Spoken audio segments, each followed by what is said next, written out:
rahasia mendapatkan karunia Tuhan. Sahabat LTVC yang dikasihi Tuhan, tentunya pada saat kita menerima Tuhan Yesus sebagai Tuhan dan Juru Selamat, artinya kita bertobat dan kita mengaku dosa dan kesalahan kita. Kita mengundang Roh Kudus untuk masuk di dalam hati kita. Roh Kudus masuk di dalam hati kita untuk menolong kita untuk berjalan di dalam hidup ini. Tentunya seperti tema tadi, rahasia mendapatkan karunia Tuhan. Kita harus memberikan apa? Memberikan satu ruang, memberikan waktu kepada Roh Kudus untuk bisa apa? Beracara di dalam hidup kita, menuntun hidup kita. Sahabat LTVC, masa pelayanan Yesus ya, kita bisa melihat catatan-catatan yang ada di Alkitab. Itu mulai daripada 12 murid diberikan kuasa oleh Tuhan. Dalam Alkitab versi bahasa Indonesia menyatakan diberikan kuasa. Mulai dari 12 murid dulu terlebih dahulu. Terbatas kepada 12 murid yang dekat dengan Tuhan Yesus. Kepada 12 murid itu diberikan kuasa untuk apa? Untuk menyembuhkan yang sakit. Untuk melahirkan orang yang sakit kusta. Untuk mengusir setan-setan. Tapi sebelum itu dikatakan, Tuhan Yesus mengatakan beritakanlah Injil kerajaan Allah atau kerajaan sorga. Jadi ada dua hal yang Tuhan berikan kepada murid-muridnya. Setelah 12 murid, kemudian lebih besar lagi, ekspansi kepada ke-70 murid. Ini tercatat di Alkitab semuanya. Di Lukas 10 ayat 19. Lukas 10 ayat 19. Ini jelas sekali sewaktu Tuhan Yesus memberikan tugas kepada murid-muridnya. Di sana dikatakan ya, Lukas 10 ayat 19 dikatakan, sesungguhnya aku telah memberikan kuasa kepada kamu untuk menginjak ular dan kalajengking. Dan kuasa untuk menahan kekuatan musuh. Sehingga tidak ada yang akan membahayakan kamu. Dalam versi bahasa Indonesia ini, kata kuasanya sama, tetapi apabila kita melihat dalam bahasa aslinya itu ternyata bahasanya beda. Antara kata kuasa untuk menginjak ular dan kalajengking dan kuasa untuk menahan kekuatan musuh itu katanya berbeda. Ya. Tapi hari ini kita bukan berbicara membahas kata per kata, tapi kita berbicara mengenai makna daripada pengutusan tersebut. Nah, sahabat LTVC, Tuhan memberikan kuasa kepada murid-muridnya untuk menginjak ular dan kalajengking. Dalam bahasa aslinya, bahasa Yunani itu exousia, ya, sahabat LTVC. Apa sih exousia?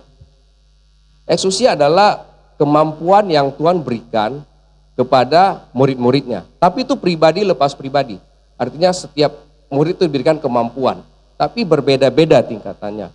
Nah, seperti apa bentuk kemampuan yang Tuhan berikan kepada murid-muridnya? Jelas dikatakan usirlah setan. Berarti apa? Diberikan kekuatan apa? Untuk apa? Membebaskan. Diberi kekuatan untuk membebaskan. Artinya kekuatan membebaskan ini ya boleh kita katakan itu adalah apa? Adalah otoritas yang Tuhan berikan sebenarnya. Dan dari otoritas tersebut mengandung kapasitas yang merujuk kepada apa? Kemampuan setiap personel, termasuk sahabat-sahabat LTVC. Ya, jadi sebenarnya ya semua orang percaya bisa menerima karunia. Semua orang percaya bisa menerima. Selain kapasitas yang Tuhan berikan juga kompetensi. Nah, ini menuju kepada apa? Spesialisasi. Dan seberapa besar kuasa ekousia ini. Kata kuasa yang dalam bahasa aslinya ekousia, yang diberikan kepada diri kita, orang-orang percaya, seberapa besar tergantung apa? Tergantung dari diri kita, bisa menerimanya sesuai dengan apa yang ada di dalam diri kita. Ya. Dan satu kata lagi yaitu, dan kuasa menahan kekuatan musuh. Nah, kata dalam bahasa aslinya adalah dunamos. Ya, mungkin sahabat LTVC sudah sering dengar, sering dikhotbahkan. Dunamos itu seperti apa? Dinamo, seperti dinamit itu, ya. Jadi ya yang menggerakkan ya. Atau simpelnya itu adalah kuasa melakukan mujizat Tuhan. Nah, kekuatan dari dunamos ataupun kalau kita sebut tadi ada yang namanya dinamit itu, dunamos, dinamo, dinamit, itu kekuatannya itu tergantung berapa besar kapasitasnya. Nah, kembali kepada tadi yang disebutkan di awal, ekousia tadi, berapa kapasitas yang kita miliki sehingga kita mampu mengadakan mujizat-mujizat yang besar. Sehingga ada keterkaitan antara ekousia dengan dunamos. Dan kuasa ekousia dan dunamos yang Tuhan berikan kepada murid-muridnya, termasuk kita orang percaya, itu cuma-cuma, free, ya, sepanjang kita mau bisa menerimanya. Ya, kita baca di 1 Korintus 12, ya, 1 Korintus 12 ayat 4. Kita baca di 1 Korintus 12 ayat 4. Ada rupa-rupa karunia, tetapi satu roh. Dan ada rupa-rupa pelayanan, tetapi satu Tuhan. Dan ada berbagai-bagai perbuatan ajaib, tetapi Allah adalah satu yang mengerjakan semuanya bagi semua orang. Tetapi kepada tiap-tiap orang dikaruniakan pernyataan roh untuk kepentingan bersama. Sebab kepada yang seorang roh memberikan karunia untuk berkata-kata dengan hikmat. Dan kepada yang lain roh yang sama memberikan karunia berkata-kata dengan pengetahuan. Kepada yang seorang roh yang sama memberikan iman. Dan kepada yang lain ia memberikan karunia untuk menyembuhkan. Kepada yang seorang roh memberikan kuasa untuk mengadakan mujizat. Dan kepada yang lain ia memberikan karunia untuk bernubuat. Dan kepada yang lain lagi ia memberikan karunia apa? Untuk membedakan bermacam-macam roh. Kepada yang seorang ia memberikan karunia untuk berkata-kata dengan bahasa roh. Dan kepada yang lain ia memberikan karunia untuk menafsirkan bahasa roh. Nah, ayat yang terakhir di ayat yang ke-11 dikatakan begini. Tetapi semuanya ini dikerjakan oleh roh yang satu dan yang sama, yang diberikan karunia kepada tiap-tiap orang secara khusus, seperti yang dikehendaki oleh Tuhan, dikehendaki oleh Tuhan maksudnya ya. Nah, banyak dari kita adalah menganggap, ya kalau Tuhan nggak berkehendak memberikan itu kepada kita nggak bisa terima. Sebenarnya ayat ini tidak bermaksud demikian.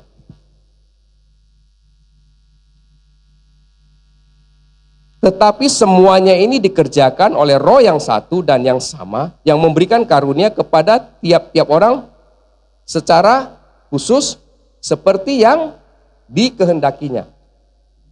Maksudnya adalah dari 9 karunia Tuhan berikan salah satunya. Bukan berarti dari 9 itu Tuhan tidak memberikan kepada semua orang, hanya memberikannya kepada orang-orang tertentu. Ayat ini tidak demikian sebenarnya. Karena dari awalnya kita baca, tetapi semuanya ini dikerjakan oleh roh yang satu dan yang sama, yang memberikan karunia kepada apa? Tiap orang secara khusus. Semua orang bisa menerima kasih karunia. Baru dilanjutkan seperti yang dikehendakinya. Seperti yang dikehendakinya adalah maksudnya 9 tadi, salah satunya. Yang mana yang diberikan kepada orang apa? Sesuai dengan kapasitasnya. Tadi kita berbicara exousia itu personal sifatnya, jadi diberikan personal kepada kita. Sehingga kita bisa menerima karunia atau tidak tergantung siapa? Tuhan atau kita, sahabat LTVC? Kok diem? Tergantung kita. Mau atau tidak? Kita siapkan kapasitas itu atau tidak? Karena dari awal kita udah sampaikan, exousia itu mengandung otoritas, mengandung kapasitas, mengandung kompetensi. Sehingga ada bagian kita untuk mempersiapkan diri kita menerima apa? Karunia dari Tuhan. Nah, ada 9 karunia. Yang pertama tadi dikatakan apa? Berkata-kata dalam hikmat. Hikmat Tuhan berbeda dengan hikmat dunia, yang jelas itu. Ya, hikmat Tuhan berbeda dengan hikmat dunia. Contoh begini, Alkitab katakan setiap perkara kecil. Tetapi orang dunia mengatakan kalau mau kerja sesuatu, kerja yang besar, jangan kerja yang kecil-kecil. Nah, kan berbeda itu hikmat Tuhan. Jadi seperti itu. Nah, contohnya begini. Contohnya maksud Tuhan setia dalam perkara kecil, ya. Tuhan mengutus kita melakukan sesuatu itu selalu dari hal yang kecil, nggak pernah hal yang besar. Di dalam pelayanan juga sama. Saya punya pengalaman, ya, mulai dari berdiri di depan pintu nyalamin jemaat. Pelan-pelan Tuhan bawa, Tuhan nambahkan karunia-karunia. Ya. Itu dari awal, dari yang kecil. Tapi kan hikmat dunia mengatakan yang besar terlebih dahulu. Alkitab juga mencatat, doakan musuhmu. Kalau hikmat dunia mengatakan apa? Ngapain saya doakan? Orang musuh saya kok, lebih baik dia hilang, dia artinya kalah, dia musnah, kan begitu. Tapi tidak, Alkitab mengatakan doakan musuhmu. Jadi hikmat Tuhan itu berbeda dengan hikmat dunia. Belum lagi apa? Yang ekstrim. Tampar pipi kiri, kasih pipi kanan. Nah, itu yang tidak sinkron dengan hikmat dunia. Nah, Amsal 10 ayat 13 berkata begini. Di bibir orang berpengertian terdapat hikmat. Saya ulang. Amsal 10 ayat 13 berkata, di bibir orang berpengertian terdapat hikmat. Tetapi pentung itu keras loh, itu kayu. Tersedia bagi punggung orang yang tidak berakal budi. Wow, ini keras sekali. Nah, itulah kata-kata hikmat ya. Jadi Tuhan memberikan kita karunia bisa berkata-kata dalam hikmat ya. Dan yang kedua adalah berkata-kata dalam pengetahuan.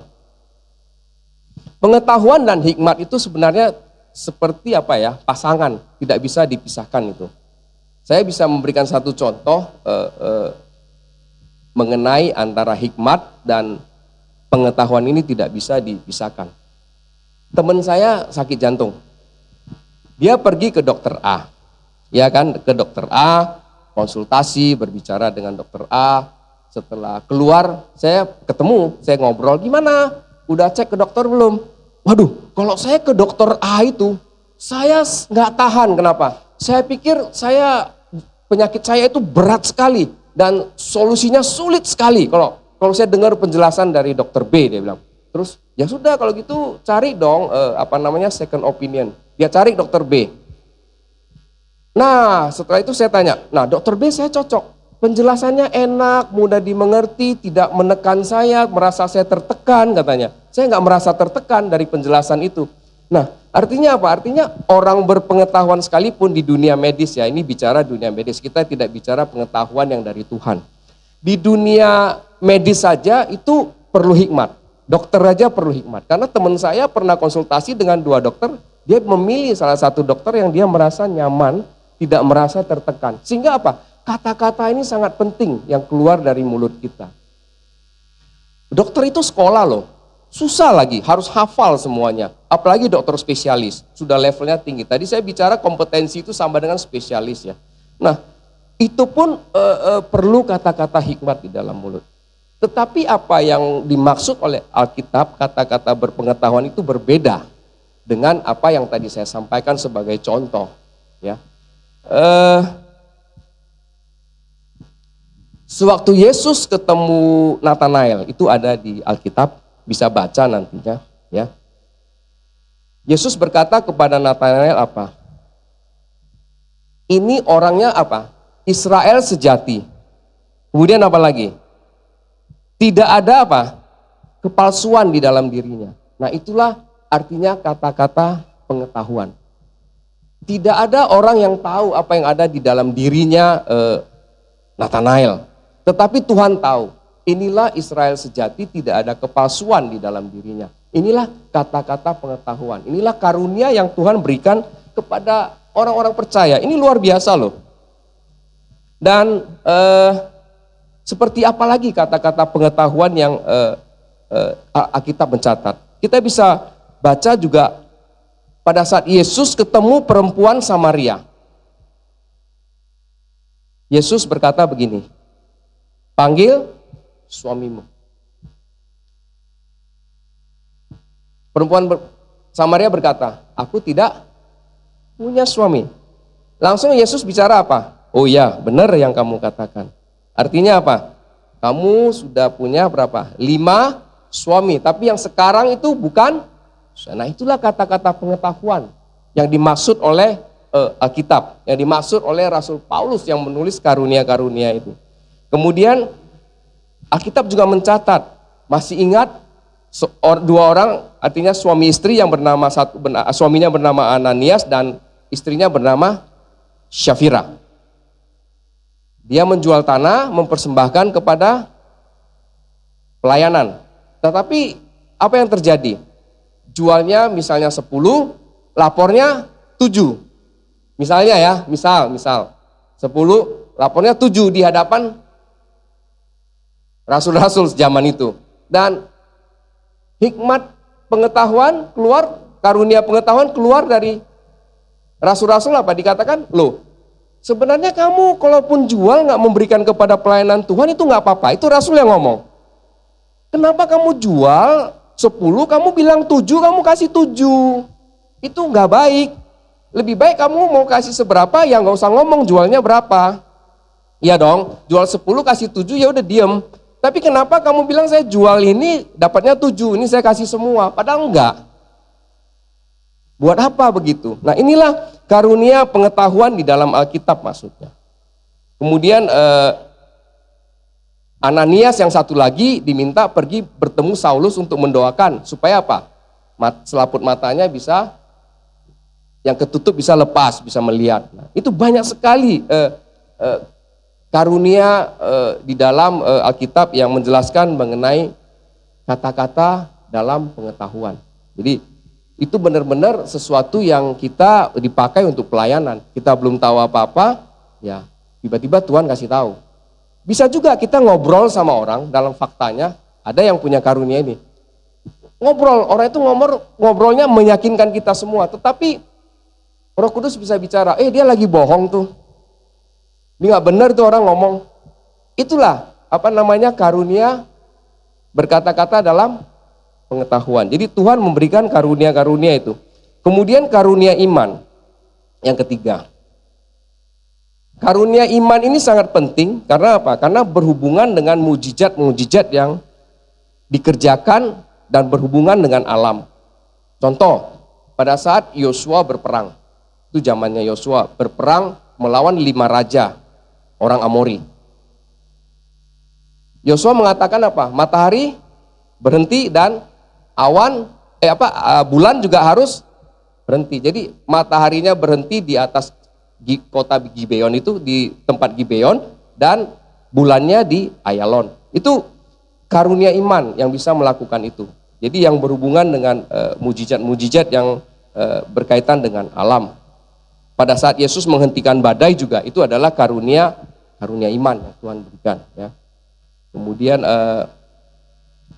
waktu Yesus ingin mencari makanan, ketemu pohon ara yang tidak ada buahnya. Apa yang Yesus katakan? Sudah, kamu tidak perlu berbuah lagi. Besoknya mati. Nah, itu karunia iman ya. Kemudian karunia menyembuhkan. Murid-murid Yesus selalu dilengkapi dengan karunia menyembuhkan. Ya. Nah, ini merupakan perintah Yesus kepada semua murid-muridnya. Tentunya karunia menyembuhkan ini dikerjakan oleh Roh Kudus, bukan orangnya. Orangnya hanya alat, hamba Tuhannya hanya alat. Ya.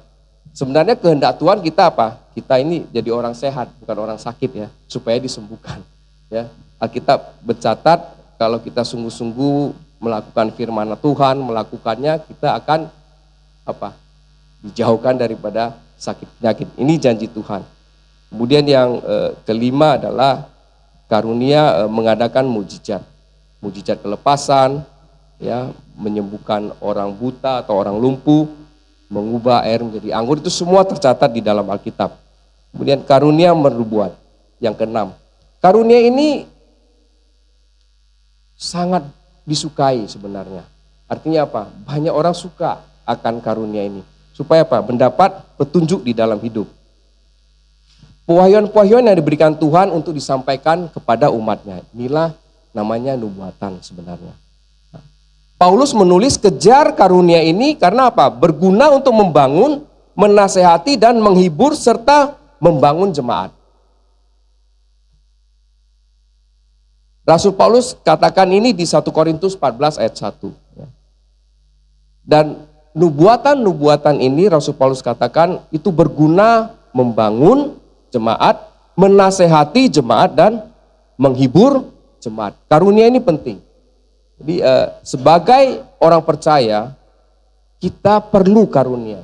Jadi dari yang pertama tadi karunia berkata-kata dengan hikmat, kemudian karunia berkata-kata dengan pengetahuan, karunia iman yang mengadakan mujizat yang berkaitan dengan alam, kemudian karunia untuk menyembuhkan, kemudian karunia mengadakan mujizat, kemudian karunia bernubuat.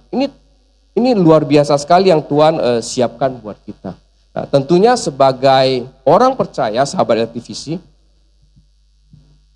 ada cara untuk menguji nubuatan-nubuatan kita. Ya, apakah itu membangun? Apakah itu memberi damai? Apakah itu membebaskan? Apakah itu menghakimi?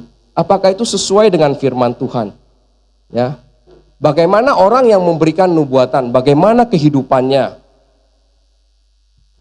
Ada buah roh nggak di dalam kehidupannya? Itu perlu kita analisa pada saat kita menerima nubuatan dan kita harus konfirmasi kepada Tuhan. Yang ketujuh adalah karunia membedakan roh tadi.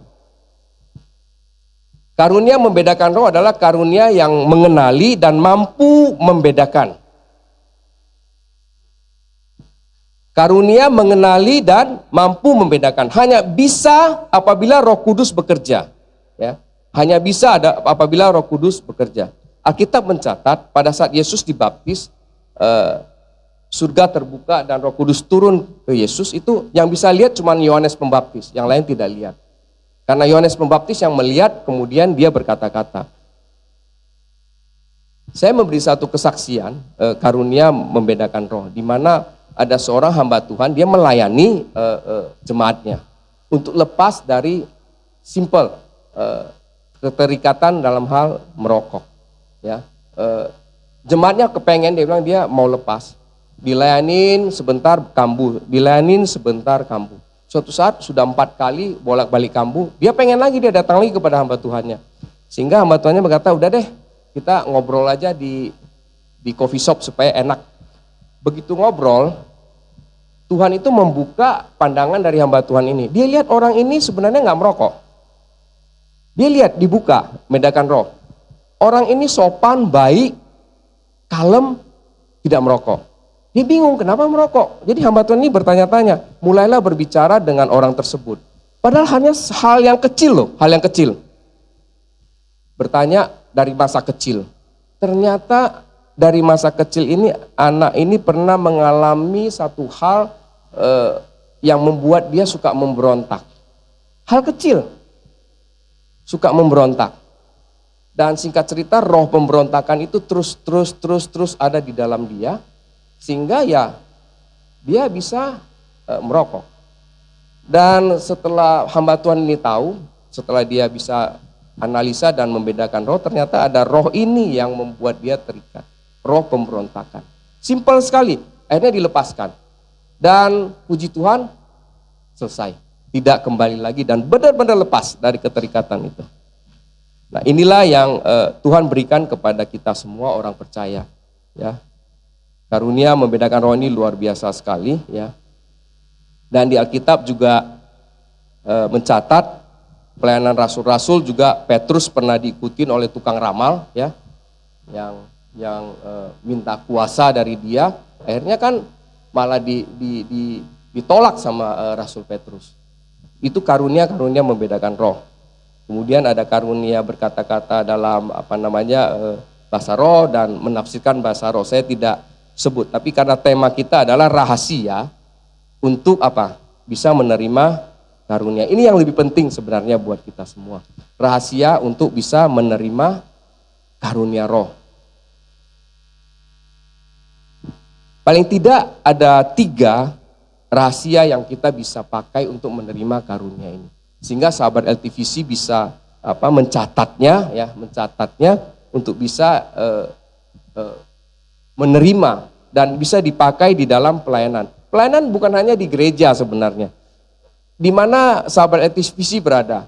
Di marketplace kah? Di mana karunia ini semua bisa dipakai. Nah, yang pertama adalah iman.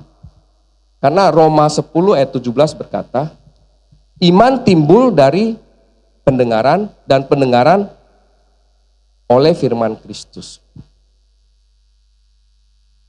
Kenapa kita mendengar tapi tidak mendengar? Inilah yang membuat kita tidak bisa terima karunia. Mendengar tapi tidak mendengar. Karena apa yang kita dengar, kita merasa sudah tahu. Apa yang kita dengar, kita merasa sudah tahu. Sehingga kita mendengar tapi tidak mendengar. Itu salah satu penghambat kita menerima karunia. Oh, saya sudah sering mendengar misalnya, ya Tuhan bisa menyembuhkan orang sakit, Tuhan bisa membangkitkan orang. Saya sudah sering dengar, tapi dia tidak bisa mengolah itu untuk menimbulkan satu iman ya yang timbul bisa menerima karunia itu. Itu bukan hanya terjadi di umat-umat Tuhan, hamba Tuhan juga sama. Jadi ini ada satu kesaksian dari seorang hamba Tuhan begini. Dia bilang dia udah melayani bertahun-tahun. Waktu dia baca pada saat masuk di bagian Tuhan Yesus menyembuhkan orang yang sakit. Dia baca, dia hamba Tuhan, dia bilang begini, saya waktu baca ayat itu, dalam hatinya dia berkata begini, dalam bahasa Inggrisnya begini, it's too good to be true. Bahasa sederhananya kan terlalu baik untuk menjadi kenyataan kan. Tetapi sebenarnya kalau apabila dilihat bahasa sebenarnya, ini kan bahasa halus sebenarnya. Too good to be true. Itu terlalu baik apabila menjadi kenyataan. Ini hamba Tuhan loh. Artinya apa? Itu mustahil. Benar nggak? Artinya kan itu mustahil. Kedua, lebih ekstrim lagi, artinya apa? Itu bohong. Dan apa yang terjadi waktu hamba Tuhan ini, dia pengen mendapat karunia bisa menyembuhkan. Tapi dia penasaran, dalam hatinya kok saya jadi begini, saya hamba Tuhan. Dia gali. Ternyata dia ketemu di Roma 10 ayat 17 tadi. Iman timbul dari pendengaran dan pendengaran oleh firman Kristus. Jadi apa yang ditulis di Alkitab itu dibaca, didengarkan, itu timbul iman. Sehingga kita bisa membuka hati kita menerima karunia itu. Karena apa? Contoh orang sakit disembuhkan itu kan secara logika sulit diterima, secara logika. Bagi orang yang berpikir jernih dengan logika.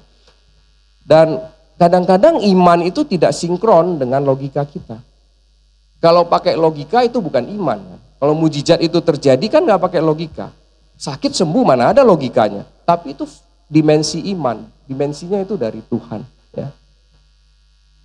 Caranya bagaimana supaya kita bisa menerima karunia itu? Baik karunia berkata-kata hikmat, berkata-kata pengetahuan, kemudian membedakan roh dan semuanya menyembuhkan, karunia iman, itu bagaimana caranya? Kita harus apa? Meletakkan opini pribadi kita. Itu. Pikiran pribadi kita itu harus taruh di samping dulu. Bukan hanya di samping, tapi harus ditaruh di bawah kaki Yesus. Sahabat LTVC. Harus ditaruh di bawah kaki Yesus. Apabila kita mau menerima karunia dari Tuhan, opini kita, opini pribadi kita harus ditaruh di bawah kaki Yesus. Supaya apa? Supaya iman kita bisa tumbuh. Iman kita bisa naik. Untuk menerima karunia tersebut. Yang kedua, tadi yang pertama. Jadi kita meletakkan opini pribadi kita supaya iman kita bisa tumbuh menerima kasih karunia. Yang kedua, karunia diberikan Tuhan itu dipakai untuk apa? Untuk memuliakan namanya. Kedua itu karunia diberikan untuk memuliakan nama Tuhan. Bukan apa? Bukan memuliakan diri kita sendiri. Ya. Di 1 Petrus 4 ayat 10-11 bisa ditampilkan. 1 Petrus 4 ayat 10 dan 11. Ya. Di sana dikatakan apa? Kita melayani sesuai karunia. Sesuai karunia yang tujuannya adalah memuliakan nama Tuhan sampai selama-lamanya. Yaitu di 1 Petrus 4 ayat 10 dan 11. Jadi karunia yang Tuhan berikan kepada kita itu dipakai untuk memuliakan namanya. Bukan memuliakan diri kita sendiri. Ya. Dan ya ini dia. Layanilah seorang akan yang lain sesuai dengan karunia yang telah diperoleh tiap-tiap orang. Sebagai apa? Pengurus yang baik dari tiap-tiap orang. Artinya apa? Semua kita bisa terima loh. Ini Rasul Petrus menulis ini. Nah, lanjut ayat 11. Jika ada orang yang berbicara, baiklah ia berbicara sebagai orang yang menyampaikan firman Allah. Jika ada orang yang melayani, baiklah ia melakukannya dengan kekuatan yang dianugerahkan Allah, supaya Allah dimuliakan dalam segala sesuatu. Karena Yesus Kristus, Ia yang empunya kemuliaan dan kuasa sampai selama-lamanya. Amin. Masih ingat sewaktu Petrus menyembuhkan seorang lumpuh sejak lahir. Orang lumpuh itu berharap dapat sesuatu dari Rasul Petrus. Iya kan? Karena dia apa? Lagi meminta sedekah. Kata Rasul Petrus apa? Emas dan perak tidak ada padaku, jangan berharap. Aku tidak punya uang. Tetapi apa? Dia berkata, demi nama Yesus Kristus, orang Nazaret itu apa? Berjalanlah. Luar biasa. Dia memuliakan nama Tuhan. Rasul Petrus memuliakan nama Tuhan. Makanya ayat ini dia bisa tulis. Bukan untuk diri sendiri. Karunia diberikan kepada kita, ya, kepada orang percaya untuk dipakai untuk memperluas kerajaan Allah. Dan siap-siap terima kasih karunia. Semua sahabat LTVC siap-siap terima. Dari 9 salah satunya pasti bisa dapat. Karena kenapa? Diberikan kepada semua orang. Siapkan kapasitas kita, kita minta kepada Tuhan. Bukan minta kepada orang, bukan minta kepada hamba Tuhan, tapi kepada Tuhan. Siap-siap terima, ya, supaya jadi lebih peka, ya, dipakai di kehidupan ini, sehingga tahu kita melakukan aktivitas, mau bisnis, mau kerja di karir di mana, kita tahu kita di jalan yang benar atau tidak. Peka. Jadi kita tahu kita salah masuk nggak, salah tempuh nggak gitu. Supaya kita bisa apa? Supaya kita bisa berjalan sesuai dengan tuntunan Tuhan. Itu penting sekali buat kita, kepekaan yang Tuhan berikan. Tadi yang pertama udah, yang kedua, ketiga, terakhir. Yang terakhir. Memakai karunia untuk membangun jemaat. Artinya bukan hanya jemaat, membangun teman-teman dimanapun kita berada, di marketplace ya. Karena Matius 7 ayat berkata, jadi jika kamu yang jahat tahu memberi pemberian yang baik kepada anak-anakmu, apalagi Bapamu yang di surga, Ia akan memberikan yang baik kepada mereka yang meminta kepadanya. Ini luar biasa sekali. Jadi setelah kita dapat itu kita pakai untuk membangun jemaat. Saya punya seorang sahabat di dalam pelayanan. Awalnya dia tidak bisa berbicara di mimbar, tidak bisa, orang biasa. Dia ikut kelas Bible class, kemudian dia mendapatkan sesuatu ya. Dia minta sama Tuhan, Tuhan kalau Tuhan mau pakai saya minta satu karunia gitu. Dia minta spesifik, kan ada 9. Dia minta satu aja, nggak banyak. Tuhan saya minta satu, karunia bernubuat. Dia cuma minta satu, itu teman saya. Dan dia gumulin, dia pelajarin, dia gumulin. Dia bilang, ya pernah bermasalah waktu nubuatin orang. Pernah dilaporin orang ke polisi juga. Padahal kasusnya benar yang dinubuatin itu benar. Itu persoalan keluarga.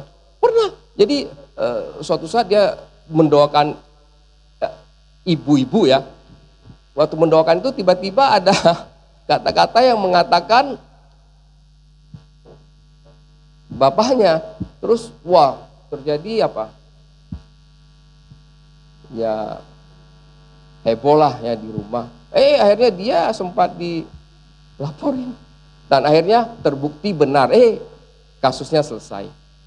Jadi itu teman saya melakukan itu. Jadi dia minta satu aja, karunia nubuat.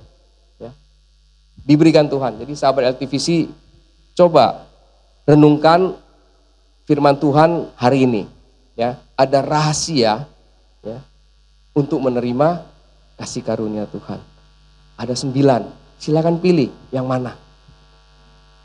Silakan pilih mau yang mana. Berkata-kata hikmat, pengetahuan ya. Misalnya kalau orang bisnis ya pasti pilih yang simple. Berpengetahuan ya kan, atau membedakan roh. Supaya tahu apa? Supaya nggak ditipu. Iya kan? Supaya nggak ditipu. Ya, berpengetahuan sama membedakan roh, minta. Jangan malu-malu minta sama Tuhan. Kalau yang kerjanya konseling terus, minta apa? Kata-kata hikmat supaya bisa membangun orang.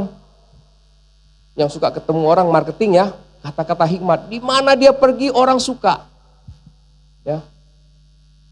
Begitu dia berbicara ada karisma Tuhan. Ini Tuhan siapkan loh kepada orang percaya, tiap-tiap orang. Ya. Kalau yang memang senang menyembuhkan, suka mendoakan orang sakit, minta karunia kesembuhan sama Tuhan. Yang suka membebaskan orang, yang mengusir setan, ya minta karunia untuk melakukan mukjizat kelepasan sama Tuhan. Ya. Sahabat LTVC, 3 rahasia. Ya. Yang pertama, letakkan opini kita di bawah kaki Yesus supaya iman kita bisa tumbuh untuk menerima kasih karunia. Yang kedua, karunia dipakai memuliakan nama Tuhan. Yang ketiga, memakai karunia untuk membangun jemaat. Mari kita berdoa. Tuhan, hamba-Mu selesai menyampaikan isi hati-Mu. Biarlah Roh Kudus yang memberikan pencerahan, pengajaran, dan tuntunan selanjutnya kepada semua jemaat-Mu Tuhan. Kiranya hari ini Tuhan, bagi semua yang mendengarkan sharing kebenaran firman-Mu, Tuhan lawat agar menerima karunia yang Tuhan siapkan untuk tiap-tiap orang, termasuk sahabat LTVC. Apakah itu karunia berkata-kata dengan hikmat, pengetahuan, membedakan roh, melakukan mujizat, dan lainnya. Tuhan taruh di dalam hati sahabat LTVC, biarlah bisa memperoleh karunia ini Tuhan. Kami berdoa dalam nama Tuhan Yesus Kristus. Mari yang percaya sama-sama katakan, amin.